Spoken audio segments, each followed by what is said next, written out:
Assalamualaikum warahmatullahi wabarakatuh. Kali ini kita akan mempelajari bab statistika di kelas 8 SMP.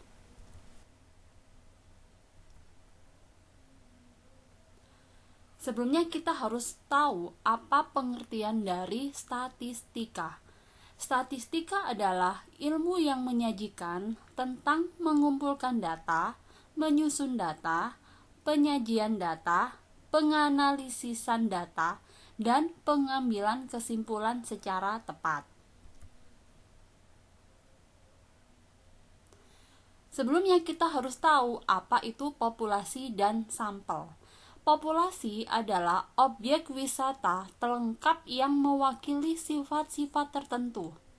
Sedangkan sampel adalah bagian dari populasi yang memiliki sifat-sifat cukup mewakili sifat-sifat yang dimiliki populasi. Contohnya, ada data makanan kesukaan seluruh siswa kelas 8 SMP di Tunas Bangsa. SMP di SMP Tunas Bangsa. Populasinya itu seluruh siswa kelas 8 di SMP Tunas Bangsa. Sedangkan sampelnya adalah siswa kelas 8 di SMP Tunas Bangsa. Jadi kalau populasi itu seluruh, sampelnya 1 siswa. Kemudian ini ada data penyajian dalam bentuk tabel. Ini ada data makanan kesukaan kelas 8 SMP Tunas Bangsa. Jadi ini ada kolom nomor, nama, makanan kesukaan. Nama Ana ya. Ana makanan kesukaannya bakso. Yang kedua Atta, makanan kesukaannya bakso. Kalau yang ketiga Aurel, makan kesukaannya seblak. Nomor 4 Bagas, kesukaannya itu pangsit. Jadi seterusnya sampai 20 orang. Kemudian kita bisa membuat tabel frekuensi makanan kesukaan kelas 8 SMP Tunas Bangsa. Jadi ada makanan, turus, dan frekuensinya. Makanannya ada 3 macam, yaitu bakso, seblak, pangsit. Kemudian kita lihat anak kan bakso, jadi kita tulis di turus 1, atau bakso ditambah 1 lagi. Kalau Aurel seblak, tulis di seblak ya turusnya, dan seterusnya. Terus ketemu, kita hitung turusnya ada 10, jadi frekuensinya bakso itu 10. Kemudian seblak ada 5, pangsit ada 5. Data penyajian dalam diagram. Yang pertama, kita pelajari diagram lingkaran.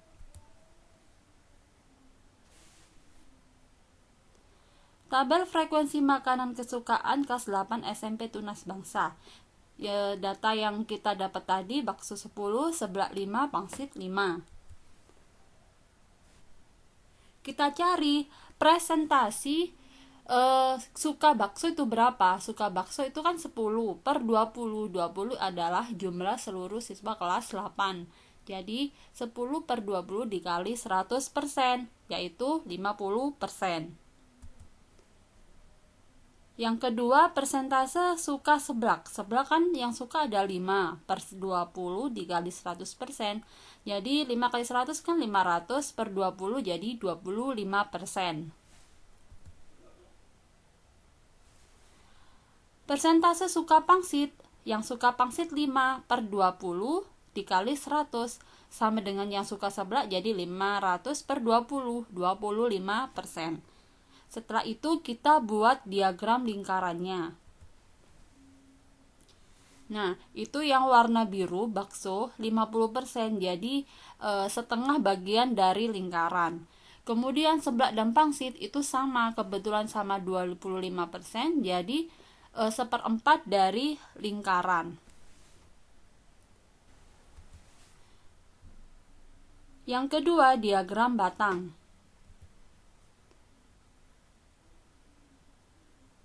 Berikut tabel frekuensi makanan kesukaan kelas 8 SMP Tunas Bangsa. Ada 3 data.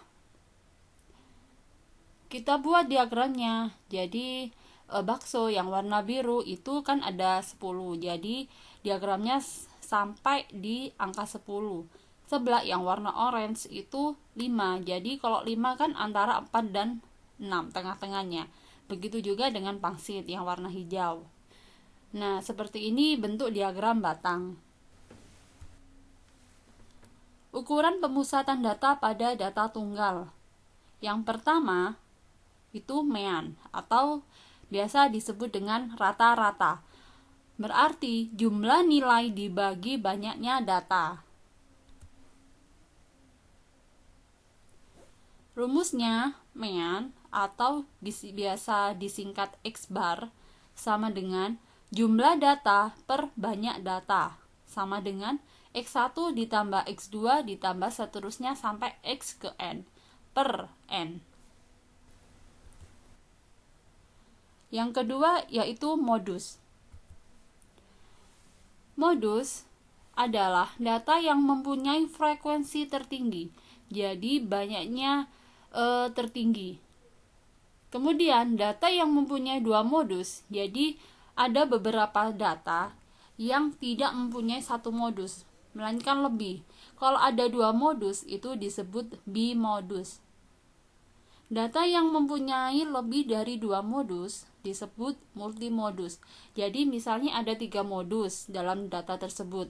Jadi data tersebut disebut multimodus. Yang ketiga median atau nilai tengah. Median adalah data yang terletak di tengah setelah data diurutkan dari yang terkecil ke yang terbesar. Langkah menentukan median dari sekumpulan data yaitu yang cara pertama, urutkan nilai data dari kecil ke besar. Jadi data yang ada biasanya kan acak gitu. Kita urutkan dulu data yang terkecil ke yang terbesar. Yang kedua, menentukan nilai median, yaitu dengan mencari nilai data yang terletak di tengah. Cara yang kedua, sama, urutkan nilai data dari kecil ke besar. Kemudian, tentukan letak median dengan menggunakan rumus N ditambah 1 per 2. N itu adalah banyaknya data. Kemudian, yang nomor 3, tentukan nilai mediannya. Yang keempat, kuartil. Kuartil adalah suatu nilai data yang membagi sekumpulan data menjadi 4 bagian yang sama banyak. Dengan demikian, setiap bagian mengandung 25% data pengamatan. Pada suatu data pengamatan mempunyai 3 buah kuartil, yaitu yang pertama kuartil 1 atau ditulis dengan Q1, disebut juga kuartil bawah. Yang kedua kuartil 2, ditulisnya Q2, disebut juga dengan median. Kemudian yang C, kuartil 3, yang ditulis Q3, disebut juga dengan kuartil atas.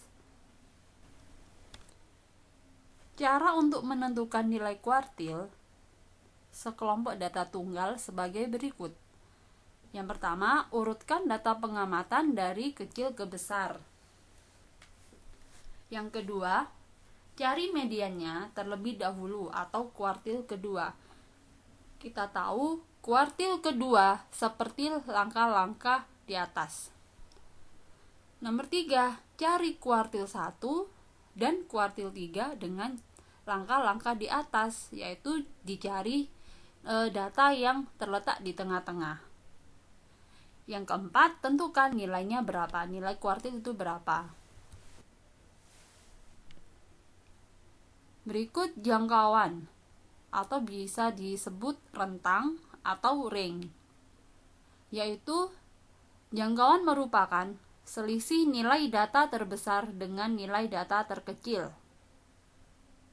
Kemudian jangkauan antar kuartil, jadi ada jangkauan, kemudian ada lagi jangkauan antar kuartil. yaitu merupakan selisih kuartil atas dan kuartil bawah atau Q3 dikurangi Q1. Nah, kita sampai pada latihan soal. Ini ada satu soal, tapi ada berapa itu? A, B, C, D, E, F, G. Ada 7 soal ya. Satu tapi jadi 7. Diketahui hasil tes matematika 14 siswa sebagai berikut. 4, 5, 5, 6, 7, 8, 7, 6, 9, 7, 5, 9, 8, 7. Kemudian A, tentukan rata-rata atau median. Yang B, banyaknya siswa mempunyai nilai di bawah rata-rata adalah. Yang C, tentukan modusnya. Yang D, tentukan mediannya. Yang E, tentukan Q1, Q2, Q3. Yang F, tentukan jangkauan.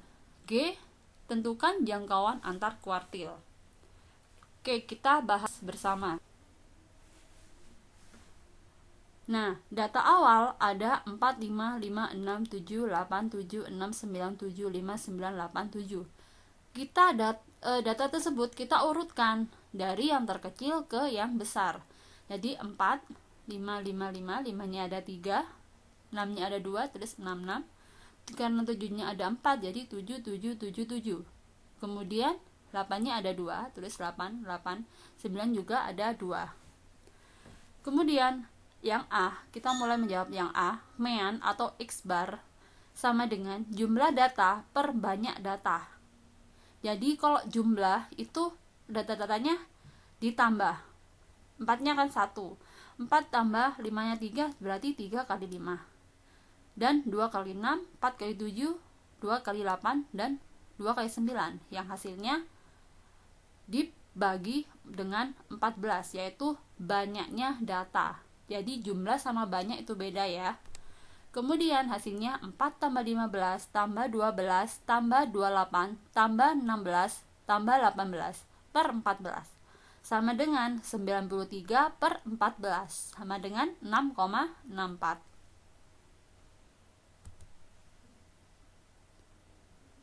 Kemudian kita untuk menjawab yang B, kita butuh dari data yang median. Jawaban median kan 6,64. Banyak siswa yang mendapat nilai di bawah rata-rata karena rata-ratanya 6,64, maka yang di bawah 6,64 yaitu 6, 5, dan 4. Jadi ada 6 siswa. Kemudian yang C, modus. Data setelah diurutkan seperti tadi 4, 5, 5, 5 dan seterusnya sampai 9. Karena modus adalah data yang mempunyai frekuensi tertinggi, yaitu nilai yang paling banyak, yaitu ada 7. 7 adalah nilai dengan frekuensi tertinggi, yaitu 4 kali. Jadi modusnya adalah 7. Kemudian yang D, median. Data setelah diurutkan seperti tadi 4, 5, 5 dan seterusnya sampai 9. Kita cari tengahnya. Jadi tengahnya itu antara 7 dan 7. Ya, sebelahnya panah, sebelah kirinya panah itu ada 7 angka, sebelah kanannya panah ada 7 angka juga. Jadi mediannya di sebelah kirinya 7, sebelah kanannya 7. Jadi 7 tambah 7 per 2 sama dengan 14 per 2 sama dengan 7. Kemudian menentukan Q1, Q2, Q3, kuartil 1, kuartil 2, kuartil 3. Data setelah diurutkan seperti tadi, kita cari kuartil 2-nya atau median. Kan tadi mediannya di sini ya. Kemudian di sebelah kiri ada 7 angka. Kita cari tengah-tengahnya. Di angka keberapa? Ya, ke 5. Yaitu kuartil 1-nya sama dengan 5 karena tepat di 5. Beda dengan yang cari kuartil 2 tadi atau median. Karena ada di antara 2 angka jadi ditambah lalu dibagi 2. Kemudian di sebelah kanannya ada 7 angka juga. Tengah-tengahnya berarti angka yang Ya, 8 ya. Jadi kuartil 3-nya 8. Kemudian kita mencari yang F, jangkauan. Masih ingat jangkauan tadi apa? Ya, jangkauan itu adalah nilai yang tertinggi dikurangi nilai yang terendah. Yang tertinggi adalah 9, yang terendah adalah 4. Jadi 9 kurangi 4 sama dengan 5. Sekarang yang terakhir, jangkauan antar kuartil. Seperti tadi yang sudah dijelaskan, jangkauan antar kuartil yaitu Q3 dikurangi Q1. Q3 atau kuartil atas tadi kita sudah mencarinya yaitu 8. Q1 kita sudah ketemu itu 5. Jadi 8 dikurangi 5 sama dengan 3. Mudah bukan? Terima kasih, kalian sudah belajar sampai slide terakhir. Tetaplah selalu percaya bahwa setiap usaha akan menghasilkan sesuatu. Tanamkan sikap itu dalam hati dan jangan menyerah. Oke, terima kasih. Sampai jumpa. Assalamualaikum warahmatullahi wabarakatuh.